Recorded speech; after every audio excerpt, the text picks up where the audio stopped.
Well, greetings, Mac enjoyers, and welcome to day number 9 of Man vs. PowerPC Max. I'm sorry that day number 8 got uploaded later than usual. I just didn't want to wait in the middle of the night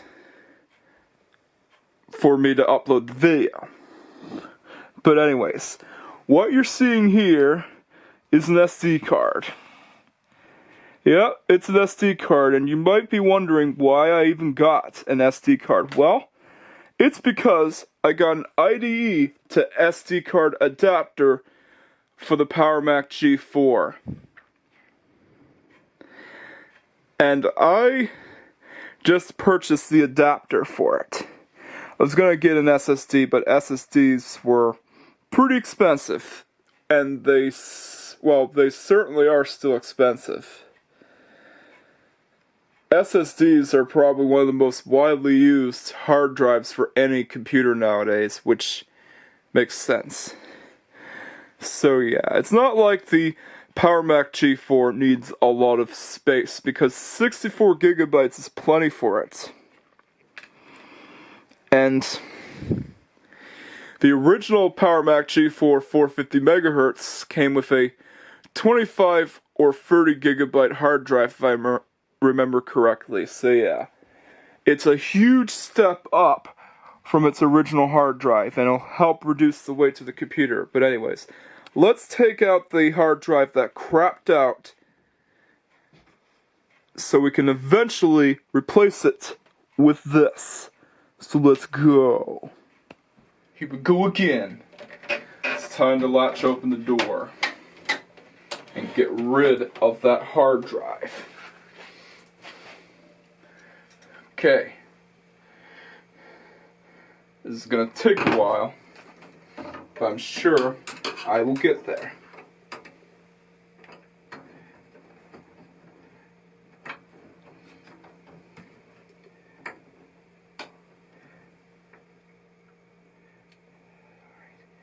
Yeah, I do not need that rickety hard drive in there anymore.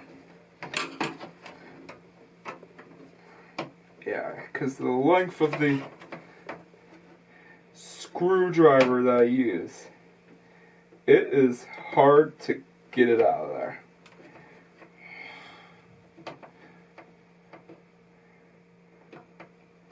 I'm going to turn it the other way.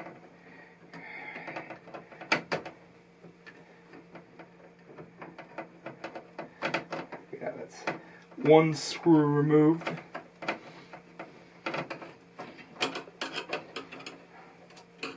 Yeah. The Power Mac G4's life depends on this adapter.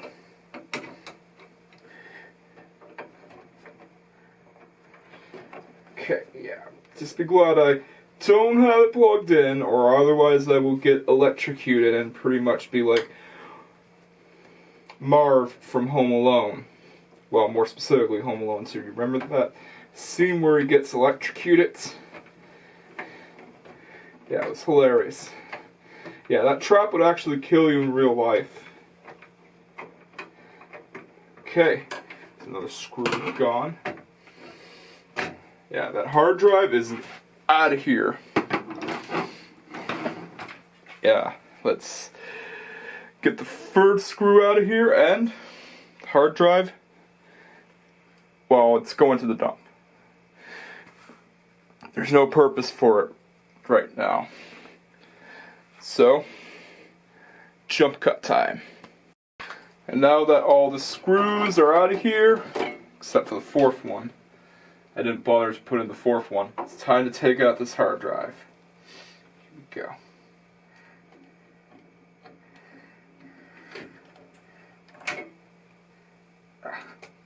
There. That's that hard drive gone.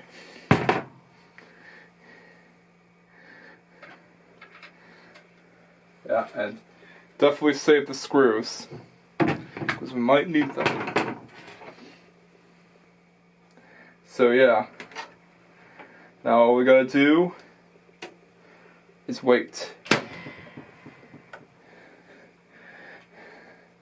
And just like that, the hard drive's out of here. The previous hard drive is out of here. So in the meantime, let's do some stuff on the G5. So let's go. Alright, the SD card is formatted to macOS journaled.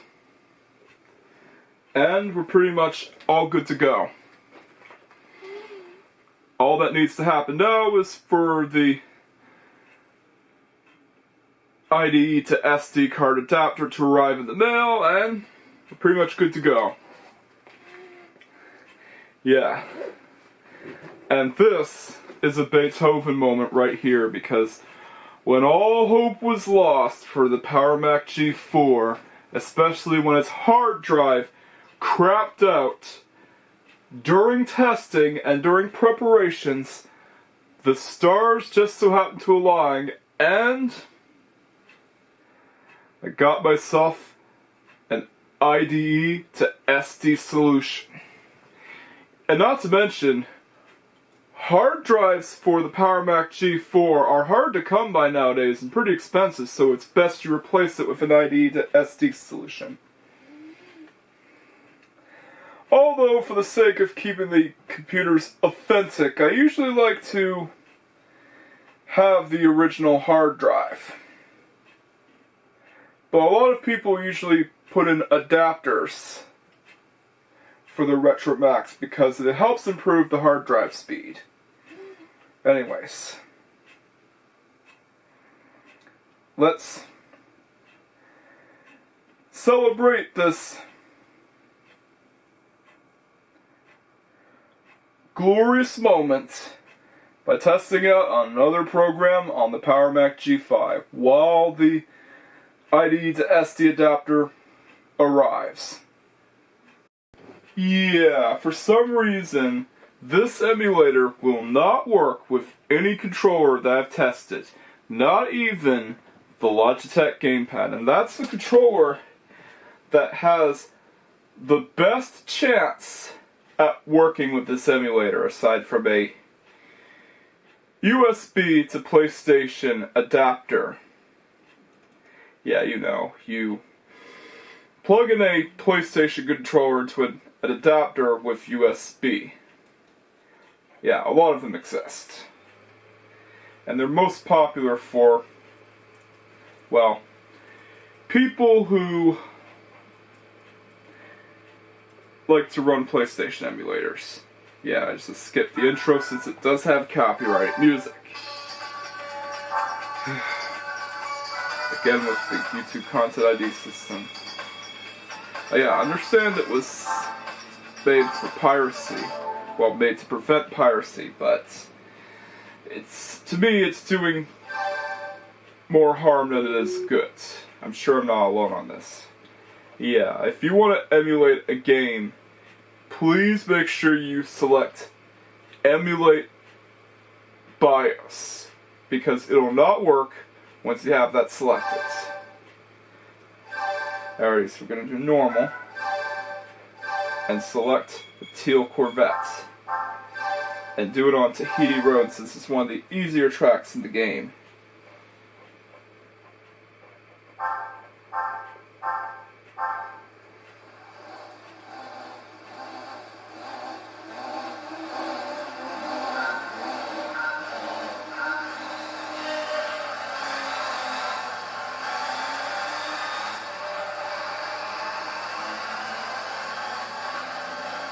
Alright, here we go.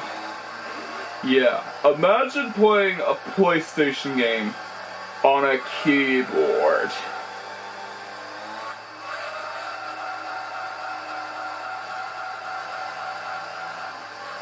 Yeah, I remember when I tested PCSX on the iMac that when you hit a wall, the car will fly around like it's nothing. This mainly happens with Gran Turismo 2 for some reason.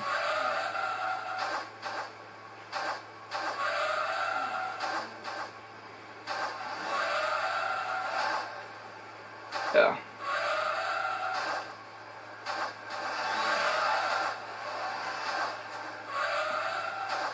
Yeah, it's pinball.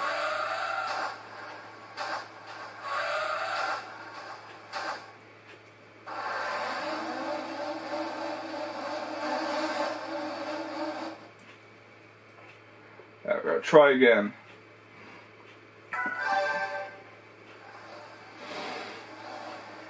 Yeah, this is a glitch that exists in Gran Turismo 2, and it's why I didn't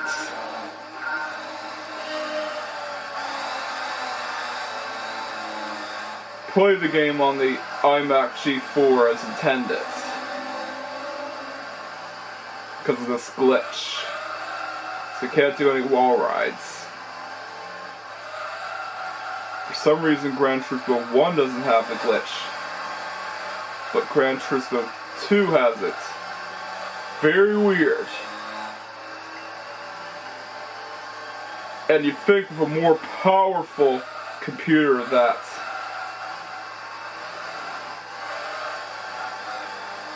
it would be fixed, right? Well, nope. Still present.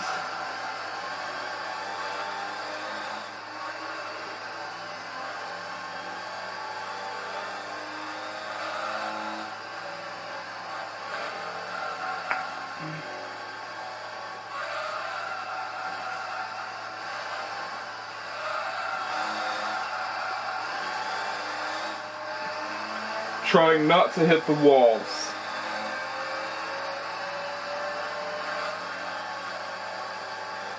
And yeah, it's hard to do, because not only is it hard to not hit the walls in Tahiti Road, but I'm also playing this on a keyboard.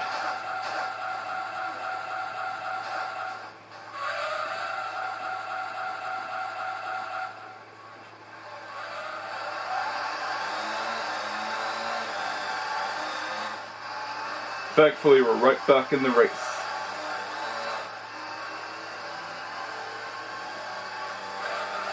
Yeah. It's a very weird and unusual glitch that only exists in Gran Turismo 2.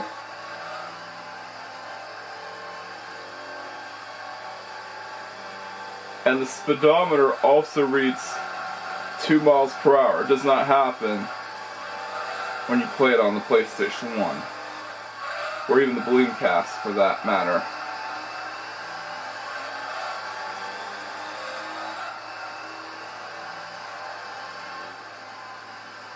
Yeah. I'm gonna retry. I'm gonna at least win this race.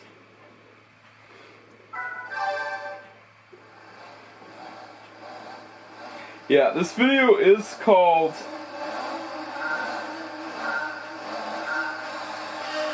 well,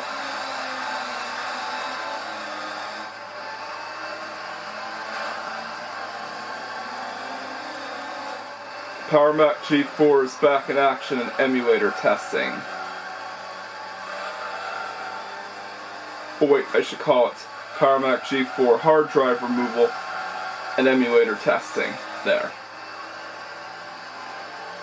Yeah. Gran Turismo, well, the first Gran Turismo game, works better on this computer than Gran Turismo 2.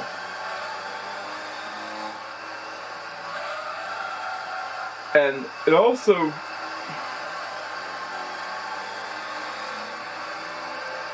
doesn't have the speedometer glitch that Gran Turismo 2 has. Still can't believe it has that same issue on the much more powerful G5. But this is an old version of PCSX after all, so what do you expect?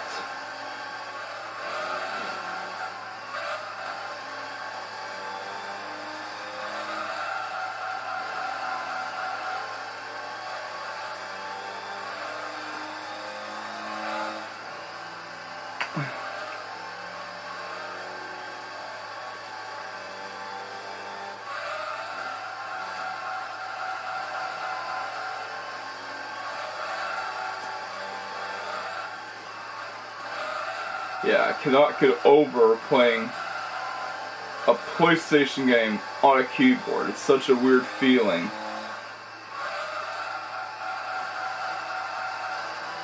But I'm sure that Beansard himself would probably want to play Mario Kart Wii on the keyboard.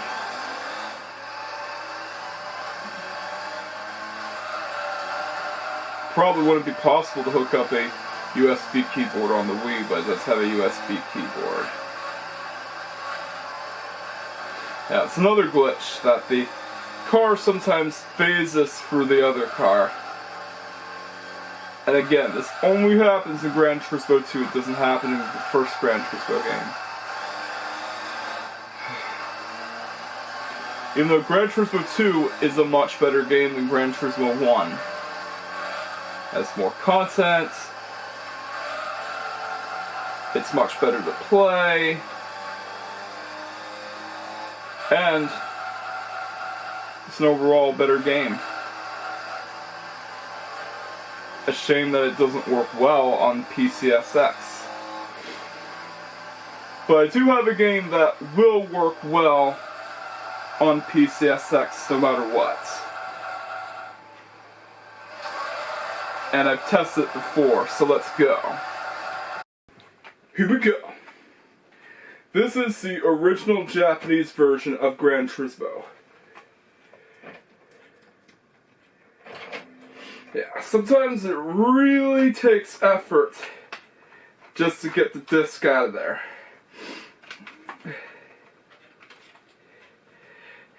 And yeah, it is really cool, and it comes with some booklets, including the instructions that are in Japanese. Yeah, I got this as a collector's item, but it does sometimes work on PowerPC Max when using PCSX. Here we go. This is the OG Japanese version of Gran Turismo.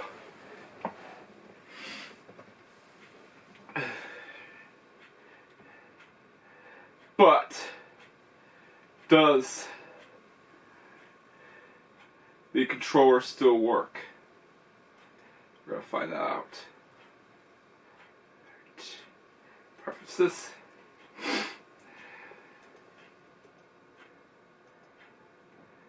Okay, here we go.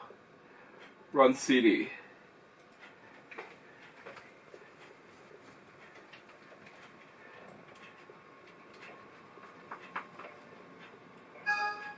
Well, the controller works this time.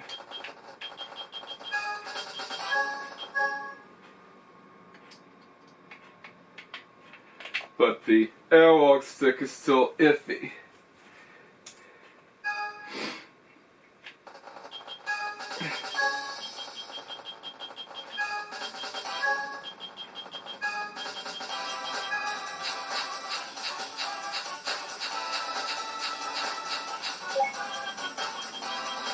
Yeah, I'm gonna use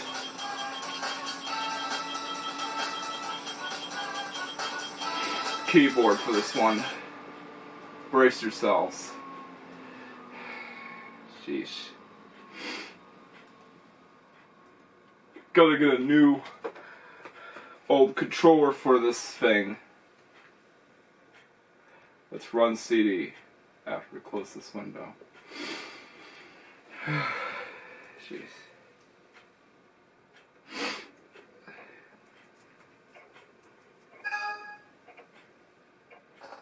Here we go. Gonna do single race and do normal. Yeah, with the car that I almost selected. Gonna do high speed ring. Yeah, this is the original Japanese version of Gran Turismo. And what's so unique about this is that it has different music.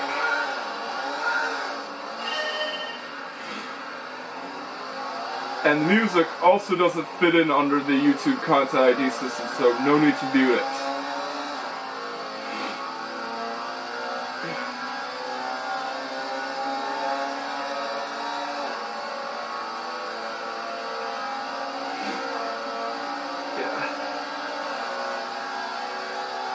In the Japanese version, the handling physics for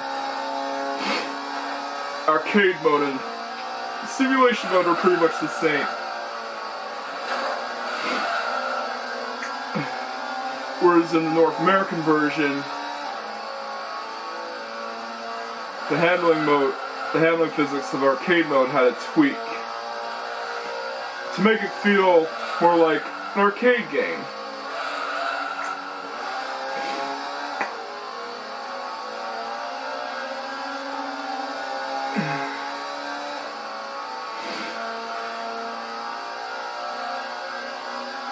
Yeah, the speedometer works and everything, and no wall collision glitch.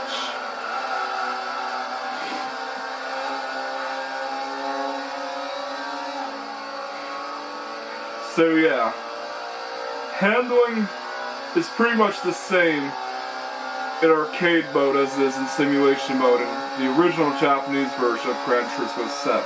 Gran Turismo 1.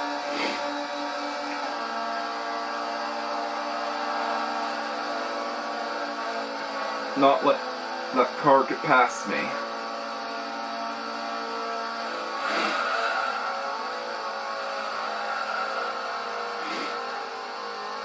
Why is it that Gran Turismo 1 works so much better than Gran Turismo 2?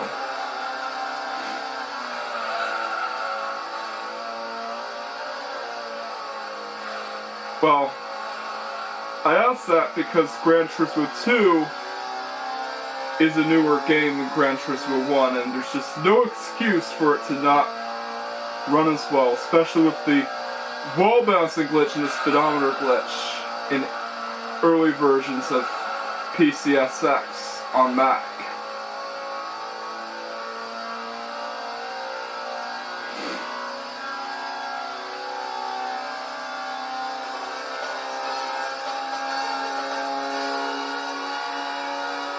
We're going to do a bit of simulation mode. Oops. Wrong button.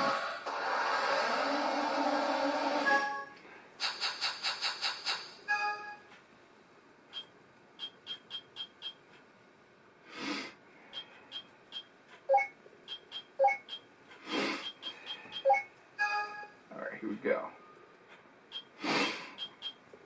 So yeah, to end this video, I'm going to do a bit of simulation mode testing.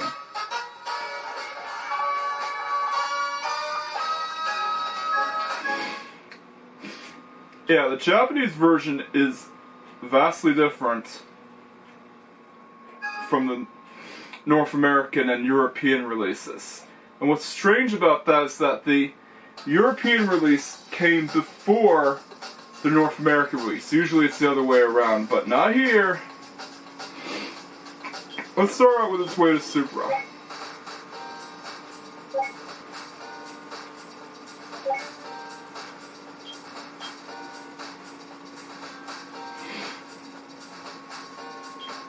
Yeah, we have 1 million yen to spend. Yeah, different music, and it's a strange experience, especially from the fact that I usually am used to the music in the NTSCU version of the game.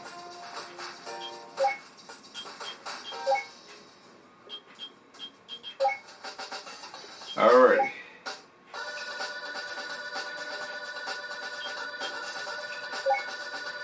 Yeah, if I remember correctly, none of the events are unlocked unless you do the license tests. Let's do the license test first. We're going to do B license, because it's just a demonstration. I only want to do Sunday Cup.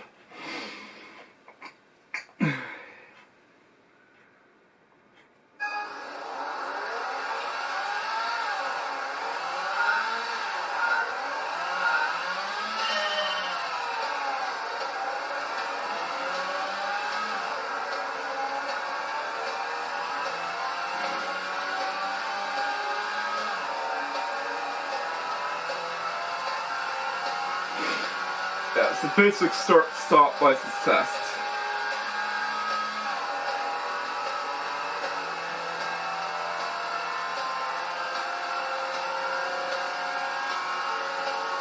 Alright, here we go.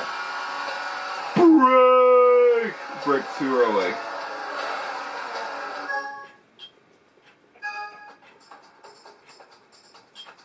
Let's try again.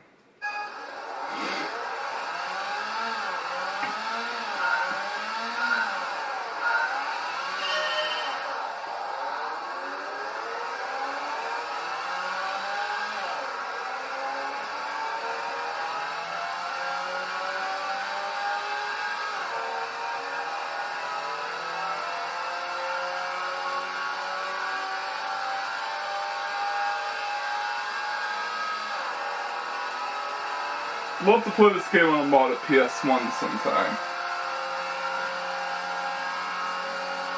Well, the Japanese version of it.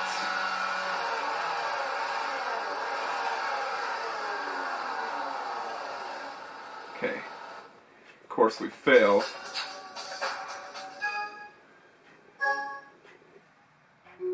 Oops, wrong button.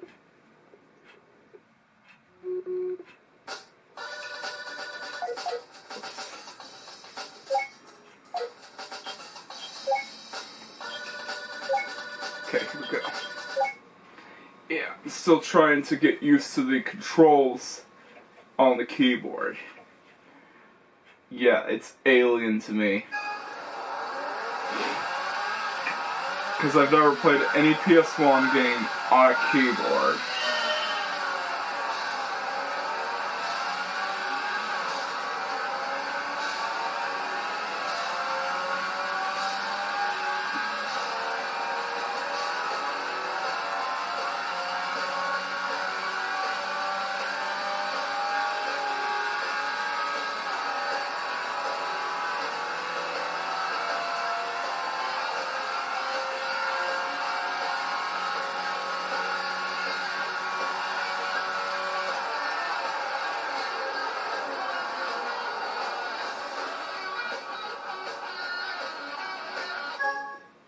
Yeah, remember that.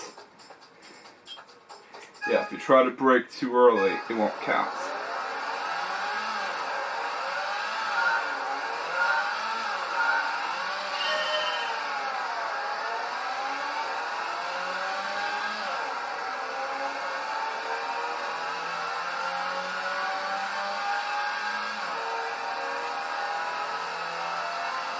Okay.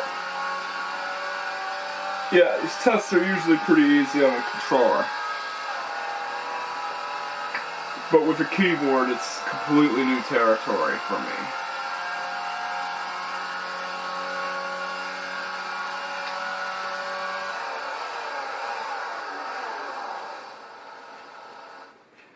Alrighty, I passed, and I got silver.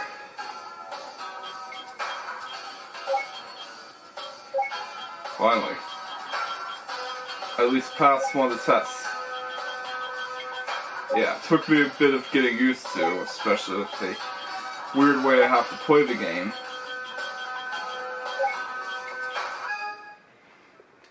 Try session 2.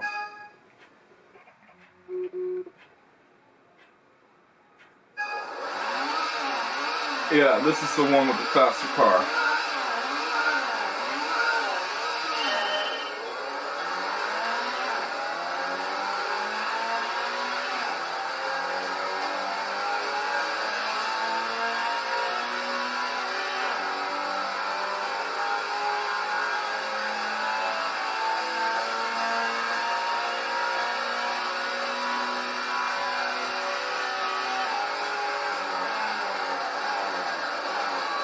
Broke too late. Yeah, I know I failed. Don't need to rub it in.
Yeah, not normally this bad game.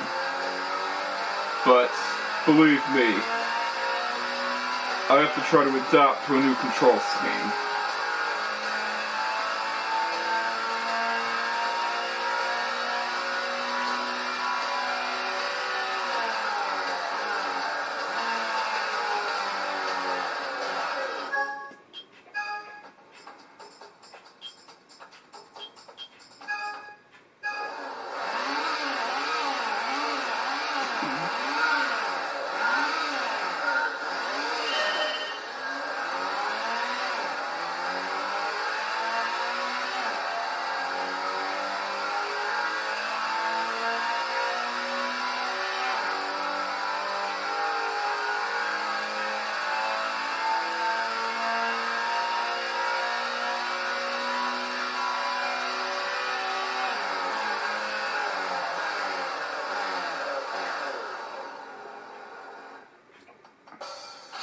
And that'll be good enough. Alrighty, next session is, well, license test where we don't have to do that starting and stopping.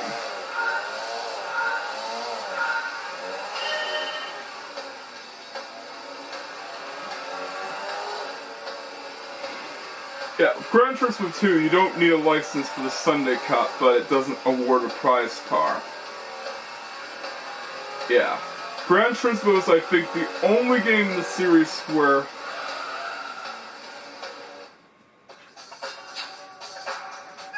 you need a license for Sunday Cup.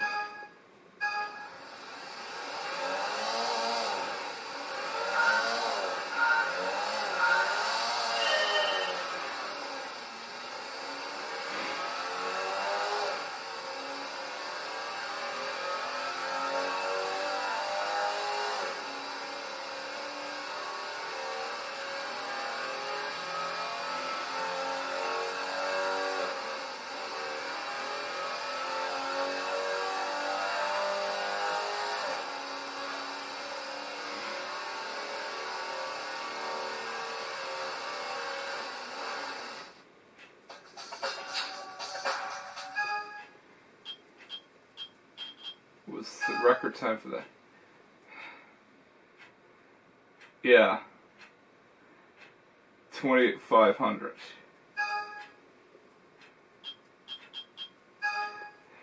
It's pretty hard to do on a keyboard, by the way.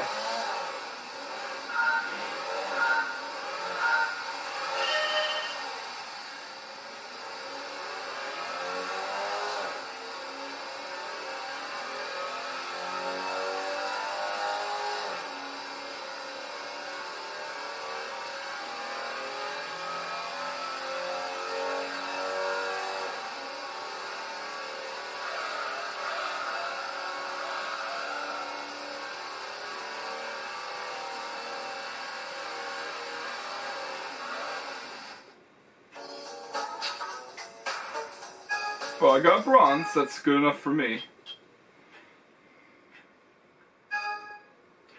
Yeah, silver's 28,500.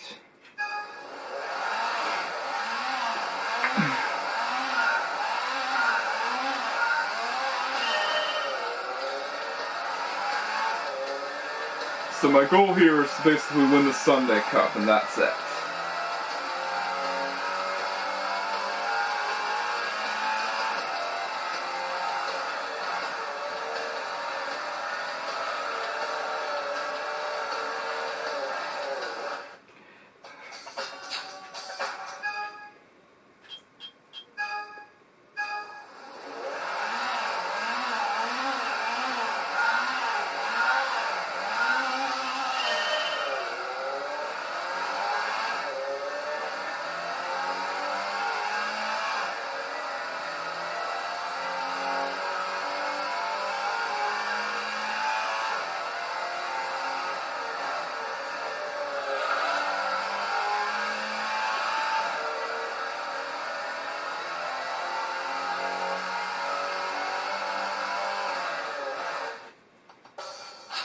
Silver. Let's try System 5.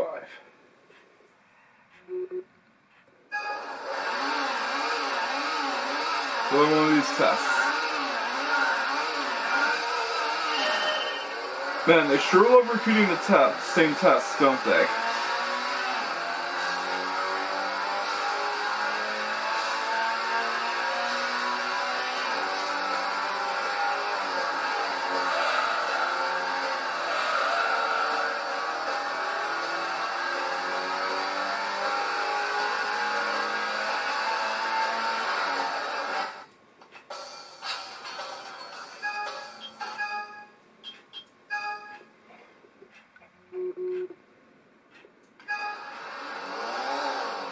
We got the next test with the Mitsubishi FTO.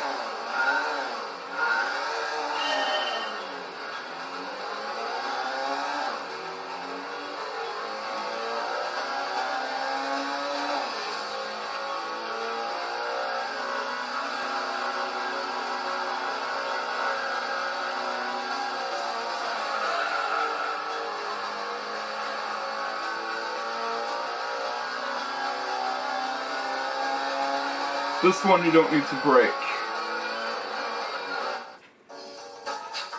Yeah, I've got bronze.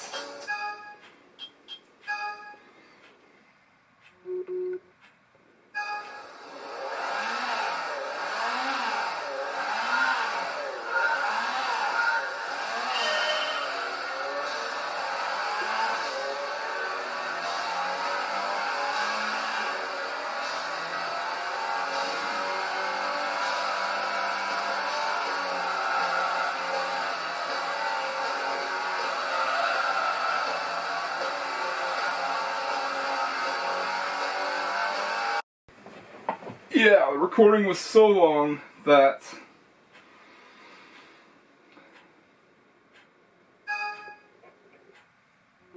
the camera reached its maximum recording time. At least for 1080p. This should be easy.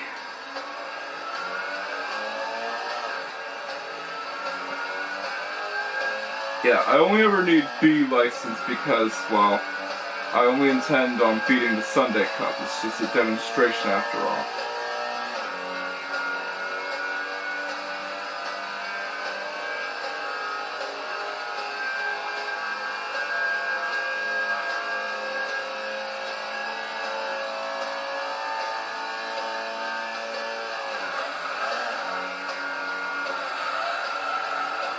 Yeah, I hit the wrong button.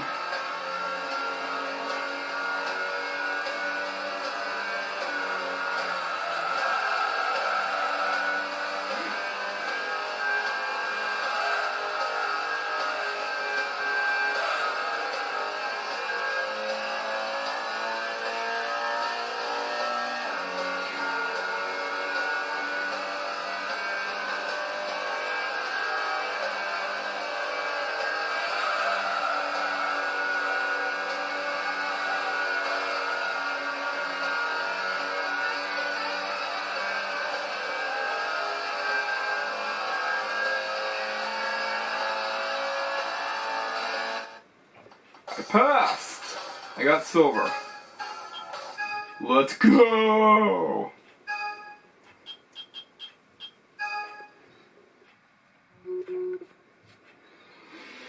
Yeah, for someone using a keyboard.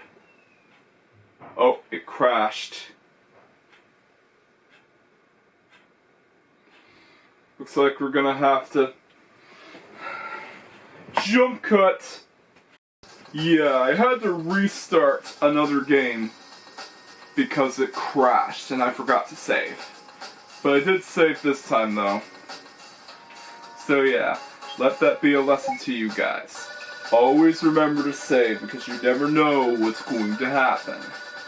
Anyways, let's go straight to Sunday Cup. This is the only Sunday Cup in the whole entire Gran Turismo series that requires a license. Yeah, with other Sunday Cups, you can just jump right in. But here, you have to have a license.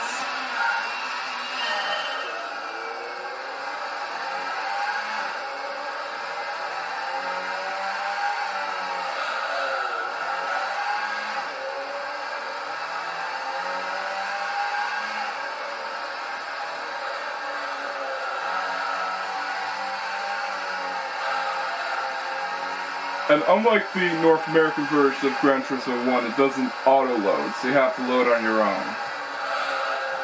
Yeah, if you want to load a game, you have to do it on your own.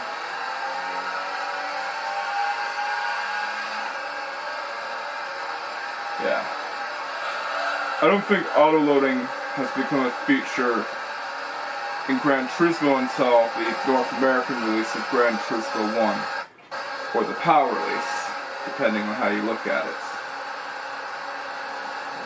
Yeah, their qualifying times are not reflective of their actual performance, by the way. Just wanted to tell you.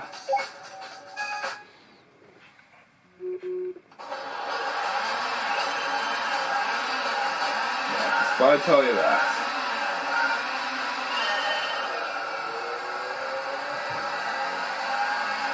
Yeah, you are much faster than the AI here. And yeah, they might qualify faster than you, but you are much faster than them. And yeah, Gran Turismo AI has never been that great aside from the Sophie AI in Gran Turismo 7.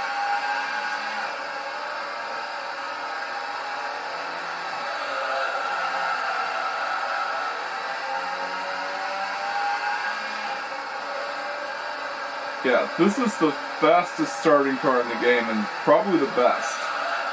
It's the starting car that a lot of people usually pick during Gran Turismo playthroughs.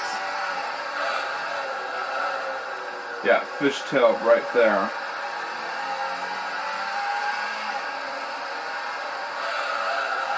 I should be applauded for trying to win a race with a keyboard.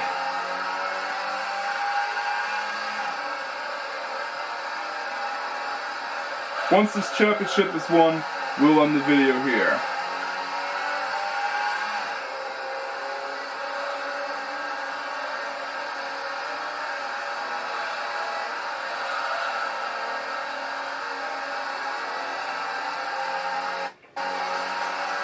There we go.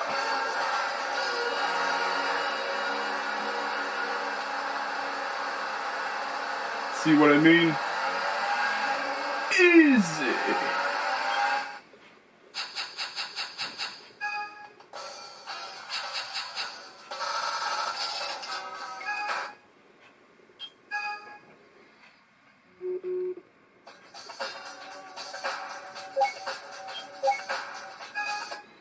Yeah, next race is at High Speed Ring.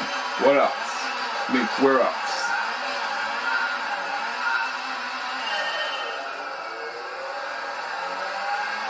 This is usually the Supra strong suit, because it has a much higher top speed than the competition.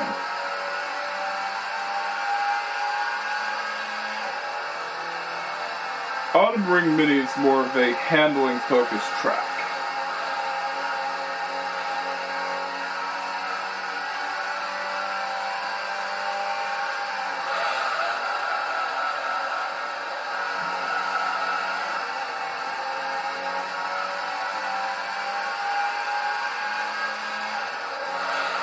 Yeah, you see,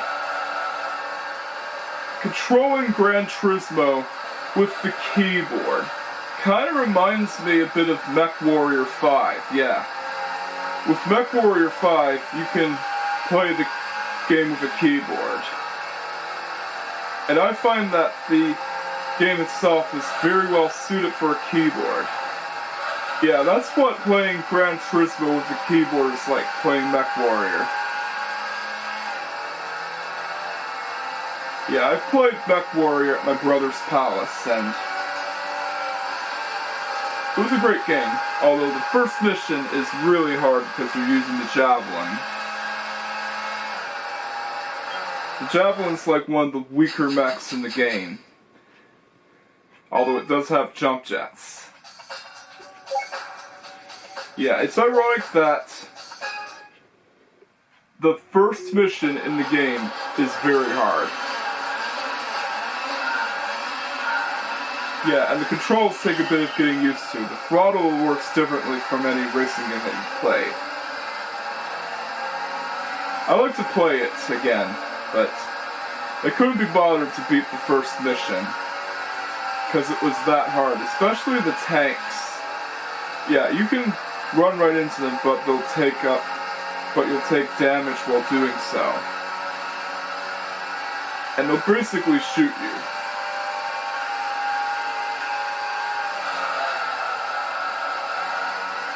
And you also have to deal with the helicopters, which are aerial enemies. And it doesn't help that the Javelin doesn't have any missiles. It only has lasers or fists. And it has a very limited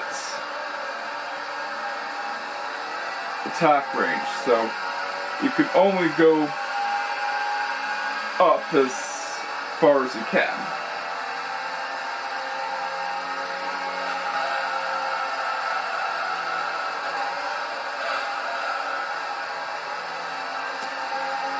Yeah, playing Gran Turismo on a keyboard is not something that anyone would have dreamed of.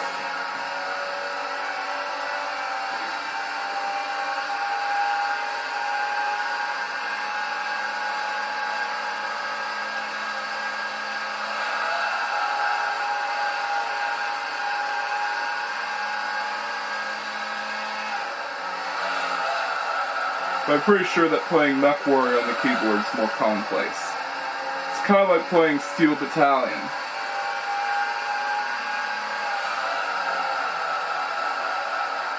Remember Steel Battalion? The Xbox game where it has that complicated controller setup? And if you play Steel Battalion without it, you're pretty much screwed. Yeah. Good times. Good times. It probably does exist Mech Warrior controllers. Yeah, Mech Warrior is also based on the Battletech universe, just like Mech Assaults. And there we go. High Speed Ring is won.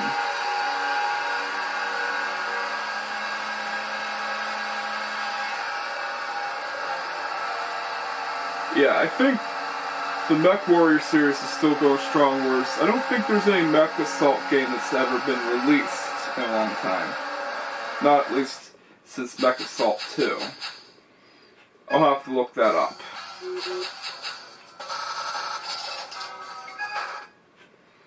Next session.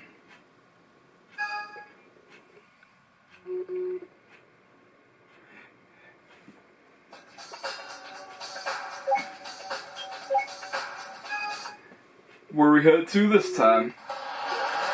Grand Valley East.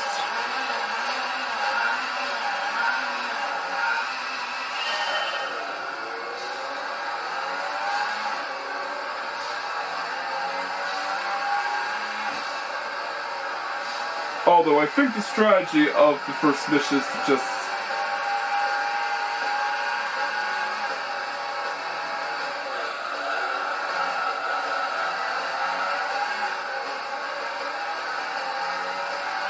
collect this stuff and, well,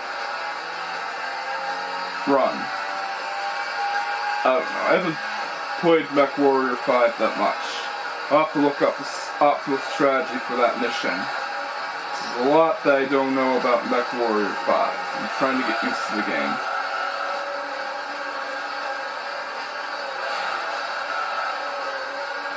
But there's a lot that I know about Gran Turismo.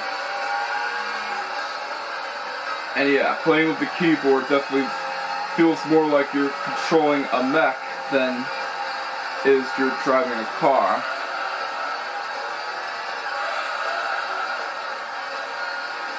I want to see if there's a port of Mech Warrior on the PS1 that I could try out.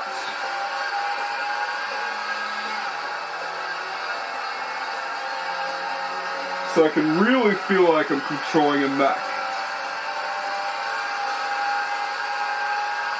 Yeah, I only have the first Mech Warrior game on PC. It's a really popular series. And before that, I think Battletech, the animated series, came out. Yeah, it wasn't very successful, but It was one of the earliest forms of any media of Battletech that I've seen. Although unlike MechWarrior and Mech Assault, it retains its Battletech name.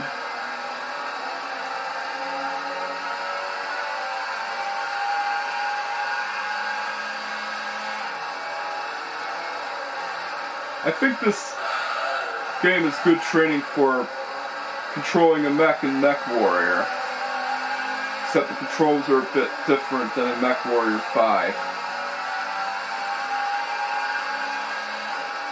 And I do like the music of MechWarrior 5, by the way.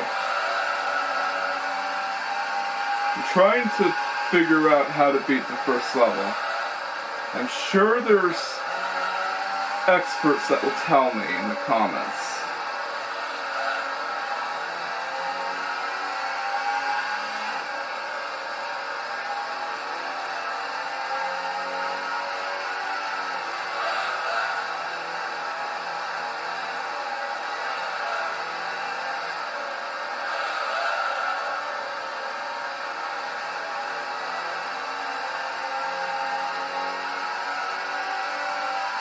Here we go.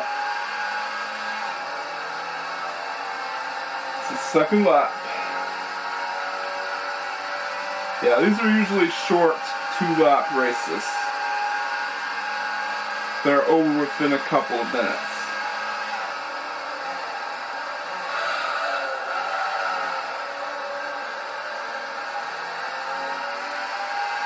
Yeah.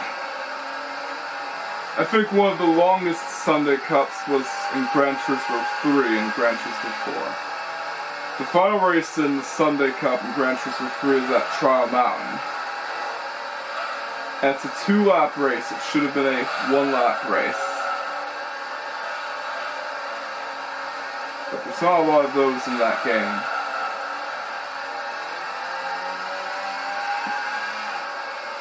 Yeah, it's a 4-minute long race, which is probably one of the longest Sunday Cup races ever.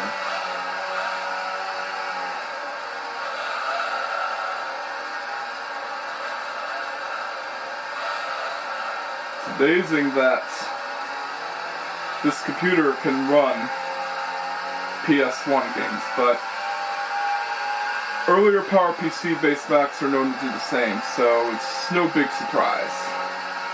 But anyways, we won the Sunday Cup.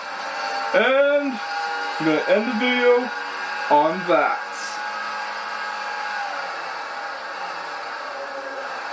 Yeah, so Gran Turismo 1 works better than Gran Turismo 2 on PCSX for PowerPC. No idea why, just does. Let's continue, see how much money we got for championship bonus. Yeah, it's in yen, by the way. The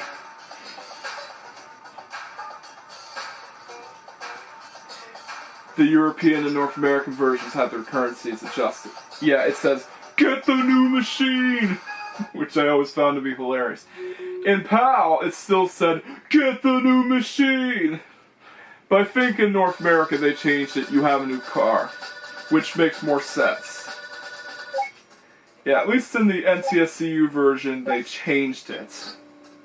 So yeah, that is it for day number 9 of Man vs. PowerPC Max.